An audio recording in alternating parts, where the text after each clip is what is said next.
Alright, here's a quick overview of my lathe that I built for making a biesemeyer fence knob.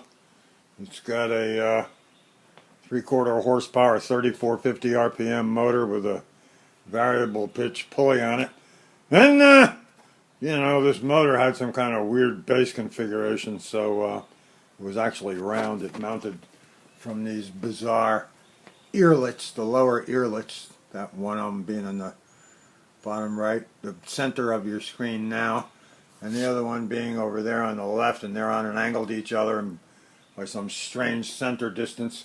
So in any event, I couldn't make a mount for it that attached to those, so I just measured the circumference, figured out the diameter, then made a radius, and then I cut these pieces of angle iron to mate up with the roundness of the motor, and chained it down like thusly with this bizarre chain here, and as you can tell, all the wiring has been duly converted and is now fully code worthy, and as you can see, and what happens is on a since it's 3450 RPM, I wanted to run it slower, so I put it on this, I just welded it down to this other strange sliding motor mount deal.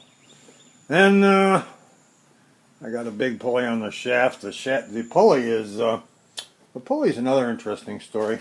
It's got a 3/4 bore, and no keyway, of course, because I don't have a milling machine. But it's got a shrink hub in it, So the pulley is, I don't know, in the neighborhood of 8 or 9 inch diameter.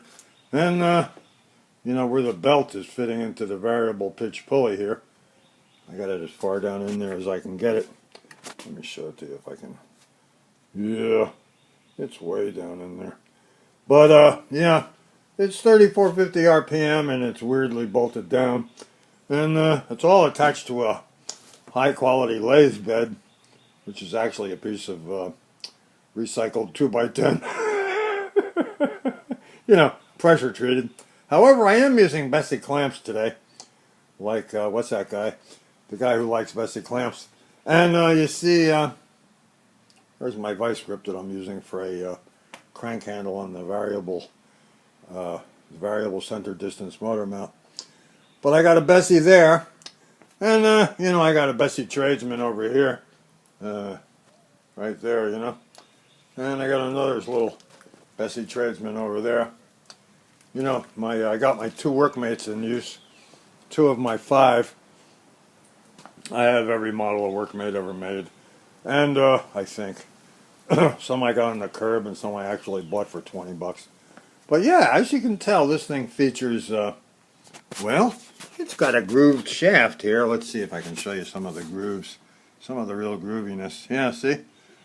I flame cut this shaft off of something. Yeah. And it's got wooden bearings. They're screwed. What the fuck? Yeah. The shaft has got wooden bearings. They're adjustable for play. And, there's one there and one there, of course. And, first I tried using a big piece of angle iron across here from the bottom of this mount here to the bottom of that mount straight out, and big piece of angle iron and a wood chisel as a turning tool, but that was a total bust. So now I got this Harbor Freight die grinder in this weird base that I made for it that holds it on a slight angle because I didn't get the center height exactly correct. But anyway, be that as it may, I drilled holes in a piece of 2x4, and then I had to rasp them out to get them big enough to do the job, to clamp my die grinder in there. So then I got like a semi-automatic lathe. I can plug it in and the motor spins and the shaft turns at, I guess, around 1,000 or 1,200 RPM because of the reduction. And the die grinder, I was going to use a router, okay? But it turns out that the die grinder has a 1/4 inch chuck, you know. And router bits are also have a 1/4 inch shank on them, you know. So I checked the RPMs on the die grinder. They're 2,500, and the RPMs on the router are 2,500. So I figured, hey, why not just stick a router bit into the die grinder, you know? And I can show you how these things run separately. But let me tell you about the shaft. The shaft is a special rig. The rig is it's a 3/4 inch diameter cold rolled shaft. And I got it booger welded onto the, I got a piece of 1/2 inch all thread, approximately 4 inches long. Maybe it's 5. Whatever it is, it's welded in right at the end, as close to center as I could get it. Yeah, and this is the motor running. And the final shaft is turning, and you know, I got a bunch of grease in there. The motor itself makes some noise. I think the bearings are about to give out in this motor, but hey, I don't care. You know, I got about 30 motors. This is just one of them. Although the variable pitch pulley is kind of a good feature on the motor. And it's special for the shaft of this motor. But, you know, be that as it may, you can tell that things are spinning. It's just old spruce 2x4, you know, garden variety stuff. I got a little extra grease on there, some extra grease to make it be lubricated properly, if I can find it. Oh, there it is, yeah. It's spinning in wooden bearings, and you know, there it is. There's that part of the facet of the deal. The other facet of the deal is this die grinder, which is now plugged in. So when the shaft is turning, and the die grinder is turning, which happens like this. You know.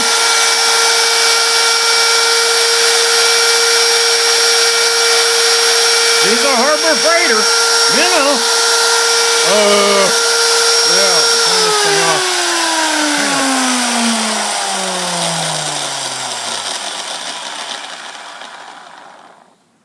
Kind of has the spur gear noise to it, you know. She's just an old Harbor Freight cheapie.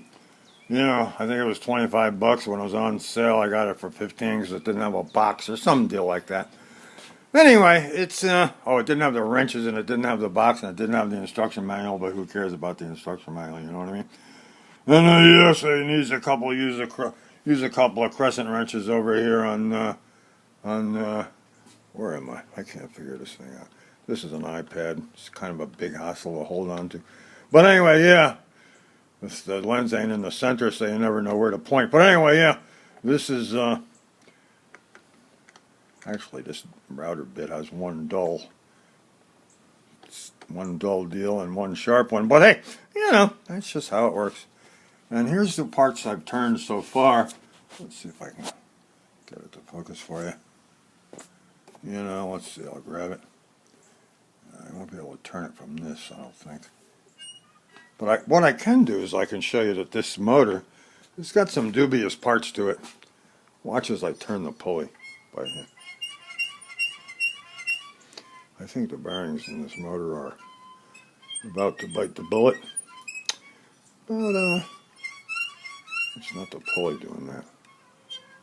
It's either the bearings in the motor starting to crap out, or it's where those two little I call them contact points. Those two little slider buttons contact the other thing with the centrifugal clutch. Because this is a cap-start motor, you know. It's got the capacitor, but the capacitor is not in a normal bulge. It's in this end bulge, okay? It's in there. And I could open it up and change the bearings, and you know, but hey, who wants to bother, you know? This is a one-time use lathe. And as you can tell, I didn't bother to bolt it down to the sliding plate.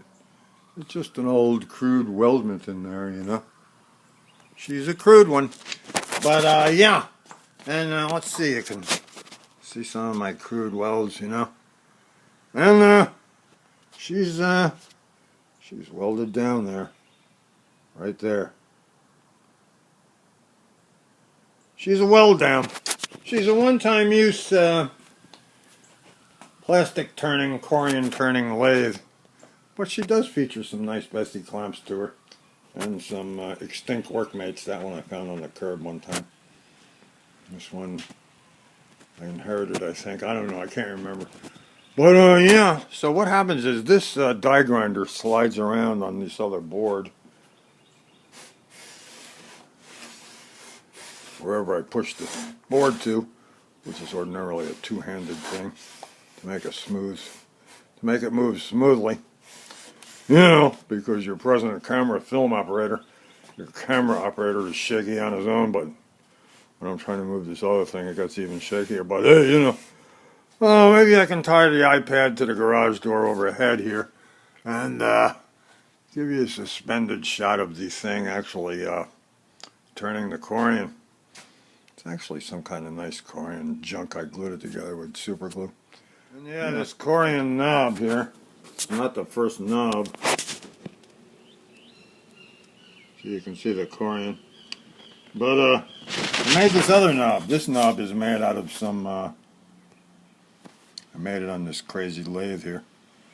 It's made out of some kind of white, super hard white foam plastic. It was actually sign lettering. It's tapped 1/2-inch National Course. There's 3 layers of it, super glued together. You can actually, just above my end of my thumbnail there, you can see one of the horizontal lines. And then another one right there, horizontal across the center of your screen. It's made out of 3 layers of this stuff. The stuff is actually 13/16 thick. The funny thing about this stuff is, number one, you can leave your thumb, you can dig in with your thumbnail. I don't know if it'll focus on. You have to tap the screen to make this thing focus. Let me see if I can make it focus out here. This stuff will take a dent. And, let's see, I'll put it right here by the word tapered. And, yeah.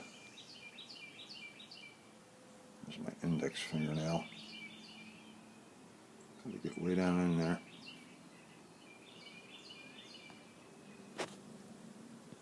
Yeah, that little ding at the bottom of the T is from where I dug my fingernail in. And you can tell it's not really finished that well, and the sides are not perfectly straight. You know, they're sort of skinnier in the center around by the 3.6 there. That's a skinnier part. It's supposed to be straight, you know, and a half circle on the end. I was just doing it, eyeballing it rough, okay? So this knob's kind of a bust. It's kind of big on the end too. And then I tried sanding it on the little lathe gizmo machine here. And this stuff didn't work out worth a damn. Plus it's kind of an ugly knob. But I may go back and do some more on it. I don't know. I haven't decided. Or it could just be a tosser. Or what I call an oversized shift knob for people that have big hands or whatever. But, you know, there it is in all its glory. There's knob 1. And a corian knob to be right there. We're going to do some improvements on the lathe here now.